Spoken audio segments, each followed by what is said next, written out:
KLIA shooting suspect remanded for 7 days. MITI to draw up comprehensive semiconductor strategic plan.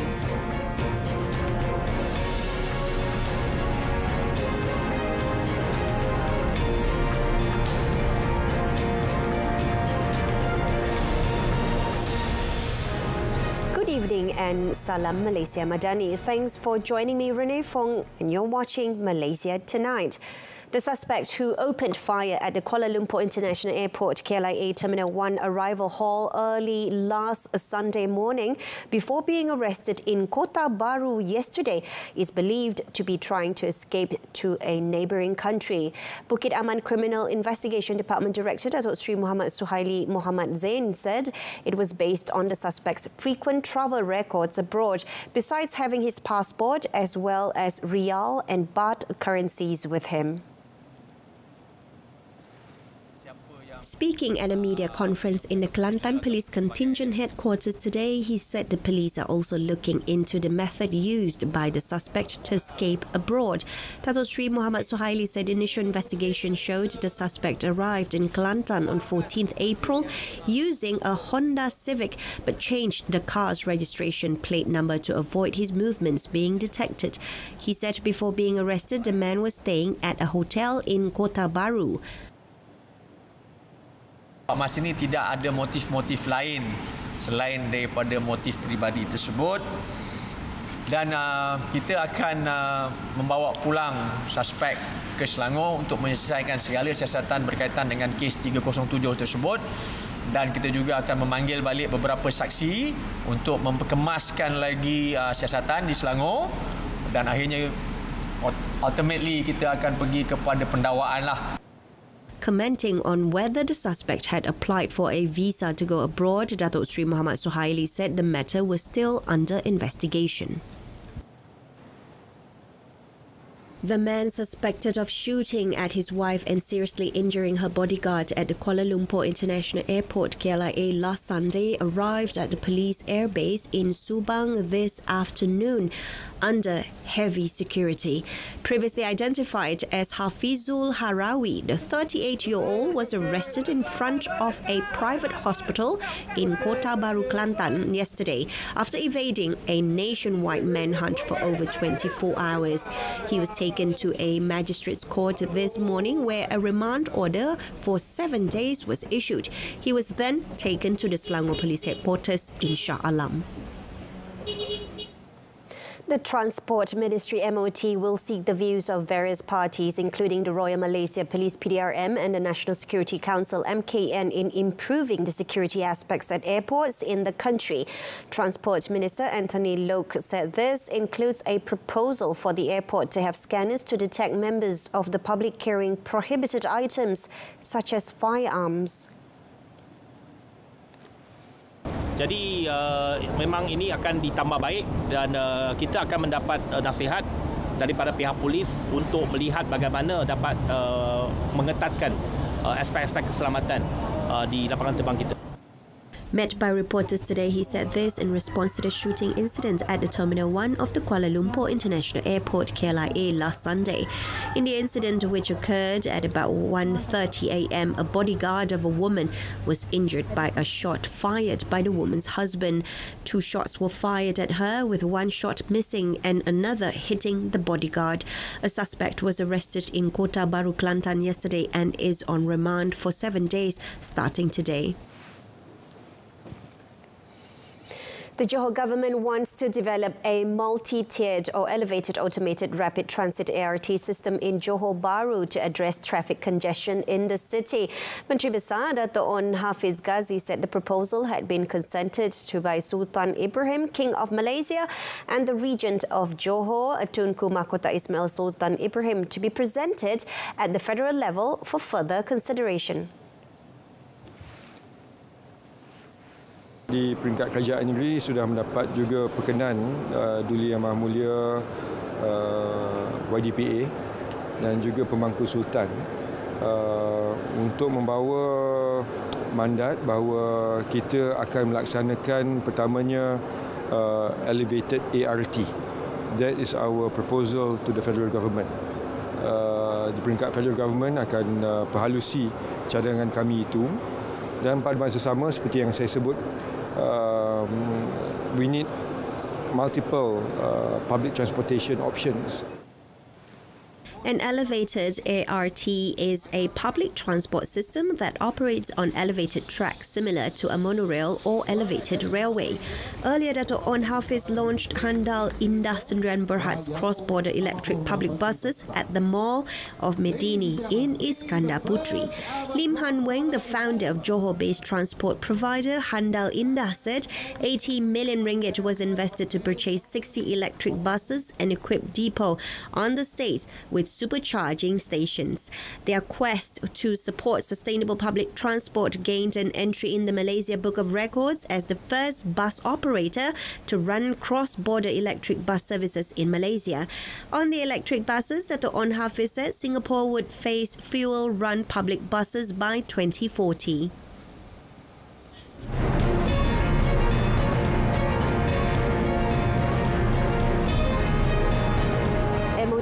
Has no objections to MMC's port stake divestment to foreign entities. More of that in a business segment. The Ministry of Investment, Trade and Industry MITI will draw up a comprehensive semiconductor strategic plan to ensure that Malaysia continues to be the chosen investment destination for this strategic industry.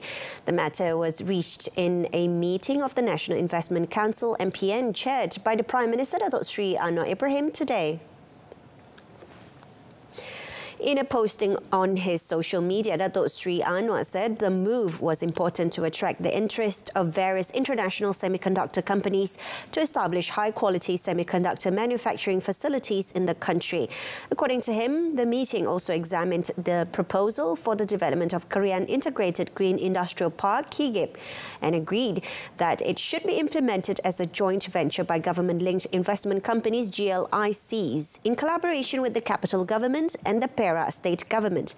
He explained that it is among the Madani government's efforts to accelerate the development of KIGIP, which is seen as one of the main catalysts to attract green investment into the country, entirely generated with renewable energy in line with the country's aspirations towards achieving carbon neutrality as early as possible 2050.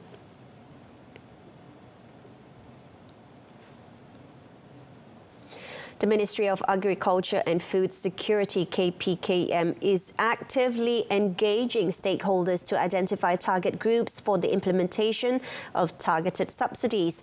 Minister Datuk Seri Muhammad Sabu said this initiative mainly involves industry players from the agriculture, livestock, fisheries and agricultural services sectors under the ministry. In a Facebook post today, Datuk Seri Muhammad Sabu also said that thorough research was needed to ensure that subsidies reach deserving recipients and thus ensure efficient government spending. In the same post, Datuk Seri Muhammad mentioned that he attended the Subsidy Control Scheme 2.0 online meeting with the Ministry of Finance, Ministry of Transport and Ministry of Domestic Trade and Cost of Living in Wisma Tani Putrajaya today. On 2nd January, Prime Minister Datuk Seri Anwar Ibrahim launched the Central Database Hub PADU system to ensure fairer subsidy distribution and prevent leakage. The introduction of the system was in line with the country's digital transformation approach, ensuring that government facilities are enjoyed by rightful recipients. The Ministry of Transport MOT has no objections if MMC Core Berhad plans to divest its 49% stake in MMC Ports Holdings Berhad, even to foreign entities, according to Transport Minister Anthony Loke. However, the minister said issues concerning concessions and the ownership status of the nation's key asset need to be scrutinized. Umpamanya di PTP, 30% PTP itu dimiliki oleh syarikat MERS. Jadi kalau pihak yang mendapat konsesi ini ataupun pemegang konsesi ini merasakan ada sinerginya, sudah tentu mereka membuat pertimbangan secara corporate dan juga secara pertimbangan komersial. Jadi ini terpulanglah. Selagi ia tidak bertentangan dengan dasar kerajaan, tak ada masalah. Dasar kerajaan ialah bahawa 51% ini mesti aset-aset utama ini mesti dipegang oleh syarikat tempatan. Lok said this on the sidelines of the launch of the Evolution Electric Vehicle EV charging station today in collaboration with MasterCard and RHB Bank Berhad. Earlier reports indicated that New York-based investment firm Global Infrastructure Partners GIP has postponed plans to acquire up to 49% of MMC Port Holdings.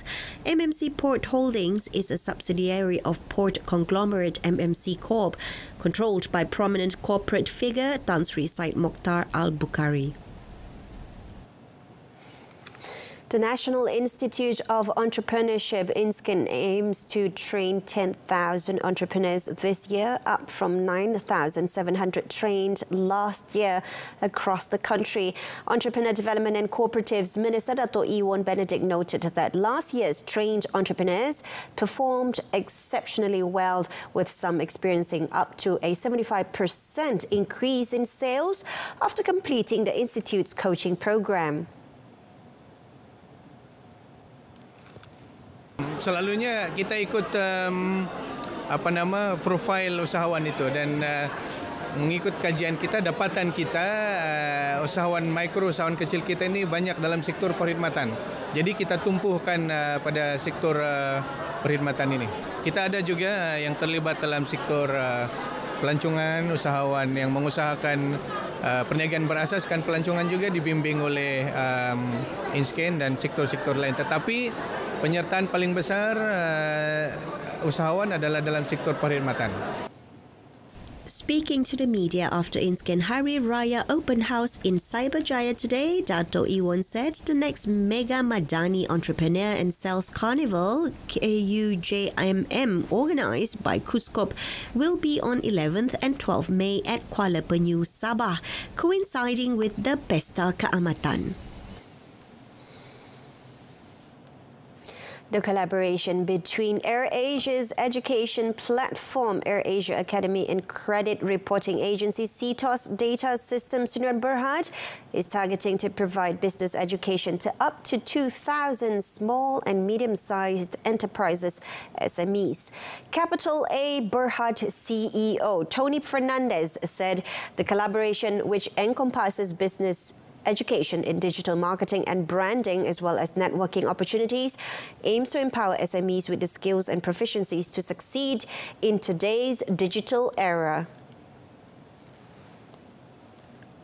So really excited at what's happening at AirAsia Academy. I think just like AirAsia, this academy will transform education in Malaysia and ASEAN and give the common man and small companies, big companies, a chance to improve themselves. So many of these SMEs don't use the power of their customer database, don't understand social media, don't even have a website, to be honest. So I think Academy will open their eyes to the potential.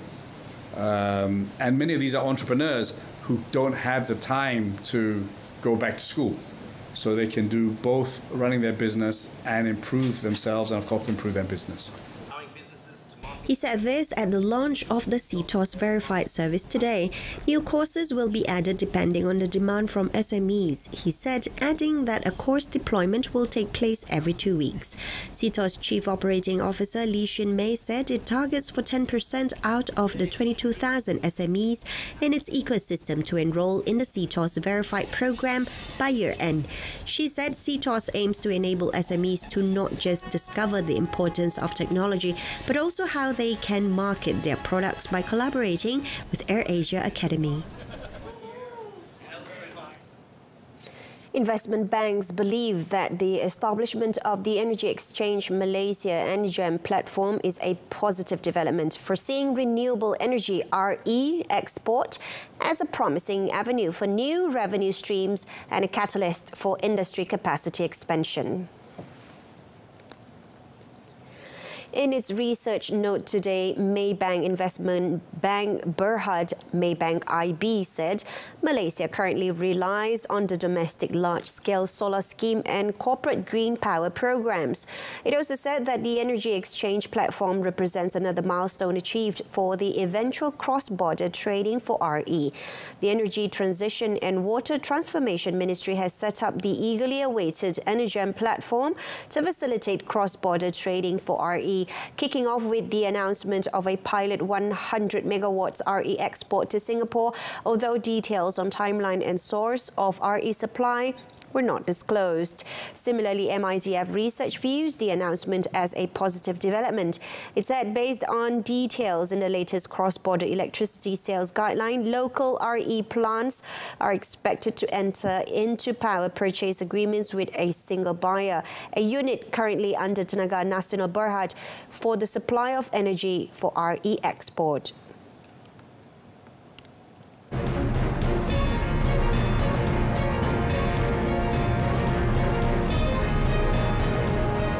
Coming up, at least 6 dead, including children, as boat capsizes in Kashmir.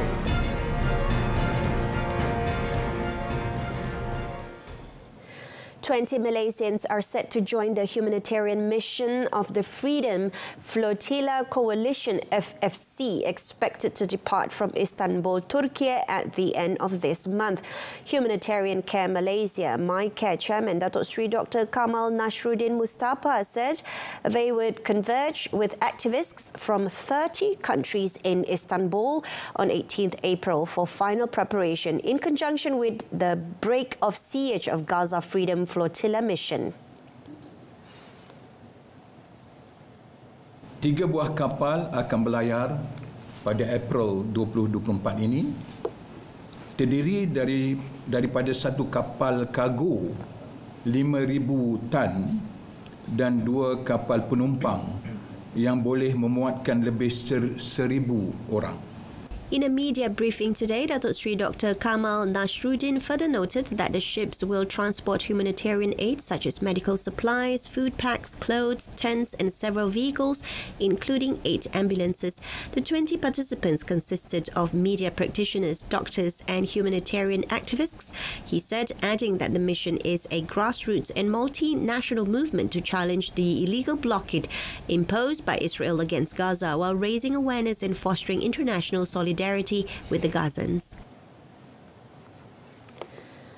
Israel is still imposing unlawful restrictions on humanitarian relief for Gaza, the UN Human Rights Office said today, despite assertions from Israel and others that restrictions have eased.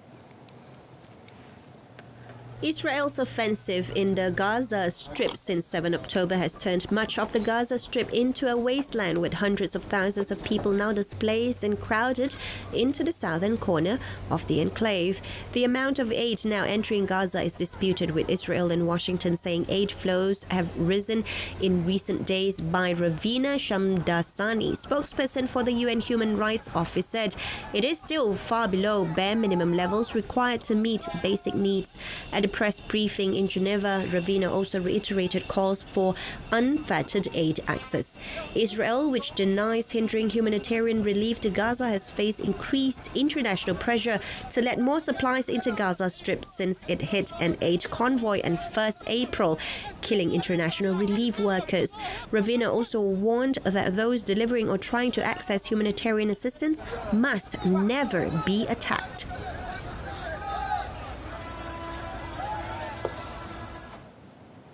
From Israel to India, where very unfortunately at least 6 people, including 4 school children, were killed and many others went missing early today after a boat carrying them capsized in Indian-controlled Kashmir.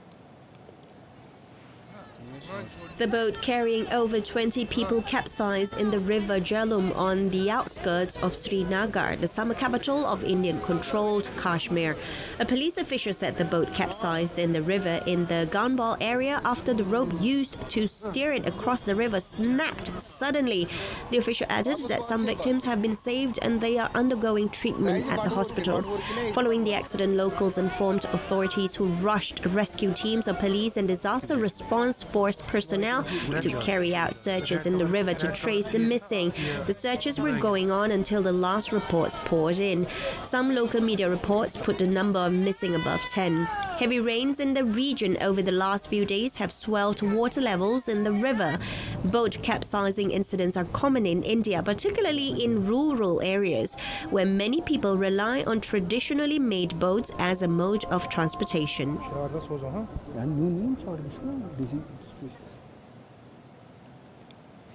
More news on unfortunate water events where water levels in rivers in swaths of Russia's Ural and southwestern Siberian regions continued to rise rapidly. Officials today said flooding hundreds of houses, cutting off power and forcing urgent evacuations of residents. Russia's emergency ministry today said more than 300 houses and nearly 700 residential plots have been flooded in Russia's Kurgan region, straddling the Tobol River near the border with Kazakhstan. In the city of Kurgan, the region's administrative center, power was cut off, affecting about 1,500 residents. Vadim Shumkov, governor of the Kurgan region, had said that he expected a very difficult situation, with the waters in the Tobol rising possibly up to 11 meters, or nearly double the bursting level at some places. Residents of Ishim, a town of 65,000 people in the Tyumen region in southwestern Siberia, were asked earlier today to urgently evacuate because of a critical rise in the water level in the Ishim River that flows through the town. Russia's southern Ural region, southwest Siberia and northern Kazakhstan have been grappling with the worst flooding in living memory after large snowfalls melted swiftly amid heavy rain over land already waterlogged before winter.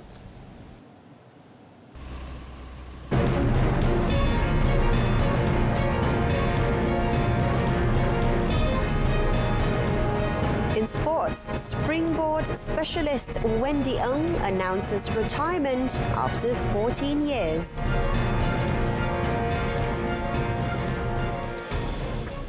Professional shuttler Li Zitia will continue with the training program planned by Team LZJ's coaching director Wong Tat Meng to prepare for the Thomas Cup 2024 in Chengdu, China from 27th April to 5th May.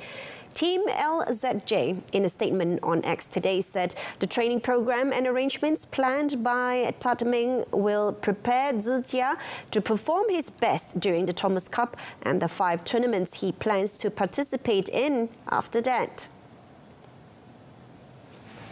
It said Zitia's training program, which is independent of the Thomas Cup team, has been discussed with the Badminton Association of Malaysia (BAM) and is supported by Academy Badminton Malaysia (ABM) coaching director Rexy Manaki and administration head Michelle Chai.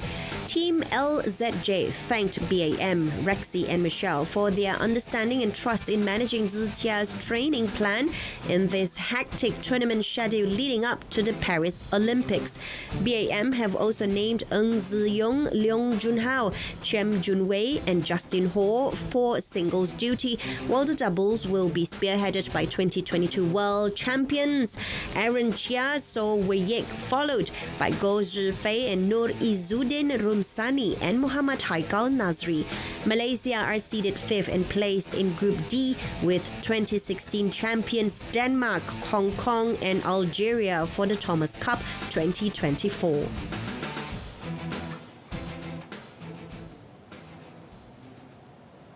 National diver Wendy Ng Yen Yi announced her retirement on Instagram after 2 decades in the sport, expressing that she has no regrets about stepping away from the diving scene. In the touching video, the 30-year-old shared her gratitude and appreciation as she said goodbye to the pool that had been her haven and stage for countless cherished moments.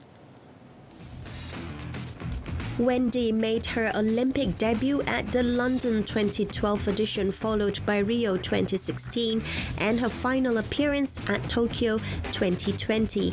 Apart from that, she also competed in a list of major sporting events by representing Malaysia at the Asian Games, the Commonwealth Games and the SEA Games during her 20-year diving career. While representing Malaysia, Wendy won a total of 7 golds and 3 silvers in the SEA Games, 4 silvers in the Asian Games, 1 silver in Commonwealth Games, 4 bronze in the World Series Championships, and 7 gold, 1 silver and 2 bronze in the Grand Prix Championships.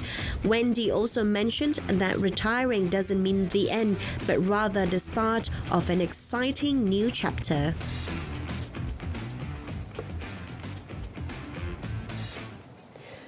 Cole Palmer scored 4 goals to put Chelsea within touching distance of the top 6 in the Premier League after a 6-0 win over Everton early this morning.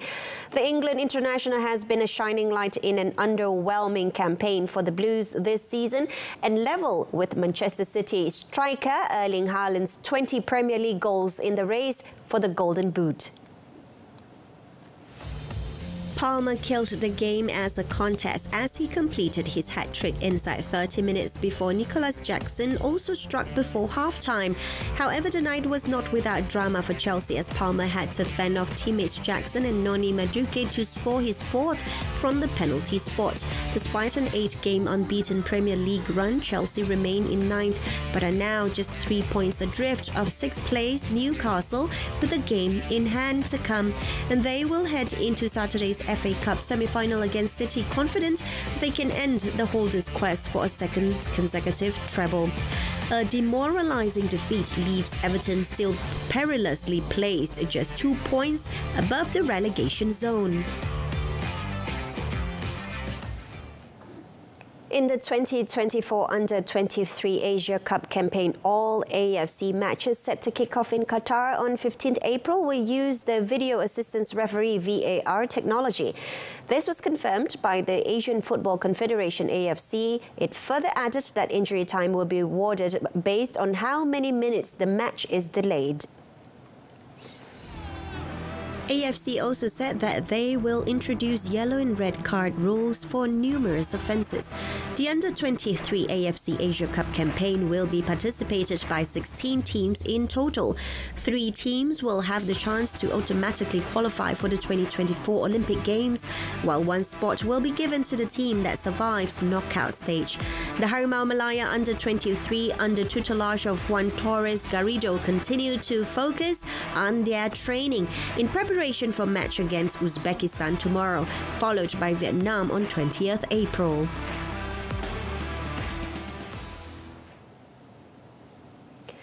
And that concludes this edition of Malaysia Tonight. In our top story, KLIA shooting suspect remanded for 7 days. Till then, I'm Renee Fong from the River to the Sea. Palestine will be free. Thank you for watching and have a pleasant evening.